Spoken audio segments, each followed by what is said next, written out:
एक दिन पूजा आधी रात को अपने छत पर झूले में बैठकर आराम कर रही होती है।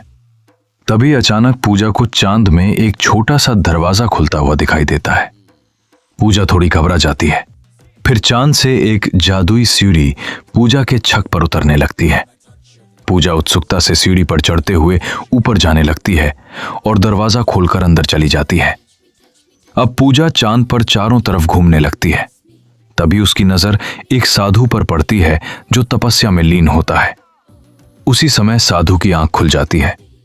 पूजा उन्हें प्रणाम करती है। साधु कहते हैं, पूजा, तुम यहां से अपने घर तभी जा पाओगी जब तक मेरी एक बात मान न लो। यह सुनकर पूजा हाथ जोड़कर बैठ जाती है और साधु उसे एक मंत्र बुलवाते हैं। मंत्र पूरा होते ही पूरा चांद चमक उठता है। साधु पूजा को एक छोटा सा खिलौने का ट्रक देते हैं और कहते हैं, इसे संभाल कर रखना और याद रखना, इसका हर इस्तेमाल किसी की तकदीर बदल देगा। इतना कहकर साधु एक सफेद दरवाजा खोल देते हैं और पूजा वापस अपनी छत पर आ जाती है। वो ट्रक को टेबल पर रखकर सो जाती है।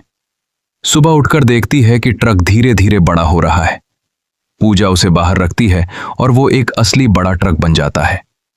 जिज्ञासा में पूजा ट्रक को चलाकर एक गरीब बस्ती में जाती है और जैसे ही वो ट्रक से सामान उतारती है, ट्रक अपने आप खाने और जरूरत की चीजों से भर जाता है।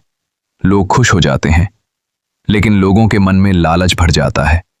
वे सोचते हैं कि अगर ये ट्रक यही रहेगा तो उनकी हर जरूरत पूरी हो सकती है।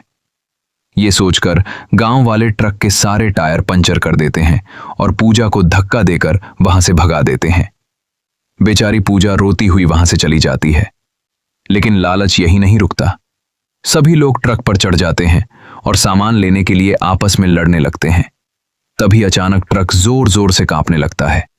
उसमें से तेज रोशनी निकलती है और देखते ही देखते पूरा ट्रक उनके सामने ही टूटकर बिखरने लगता है। अगले ही पल ट्रक हवा में घुलकर गायब हो जाता है। इधर पूजा रोते हुए पैदल अपने घर लौटी है। जैसे ही वो अपने कमरे में पहुंचती है, वो देखती है कि वहीं छोटा खिलौने वाला ट्रक उसकी खाट पर रखा हुआ है और हल्का हल्का चमक रहा है। पूजा उसे उठाती है और उसकी आंखों में आंसू के साथ एक हल्की मुस्कान आ जाती है।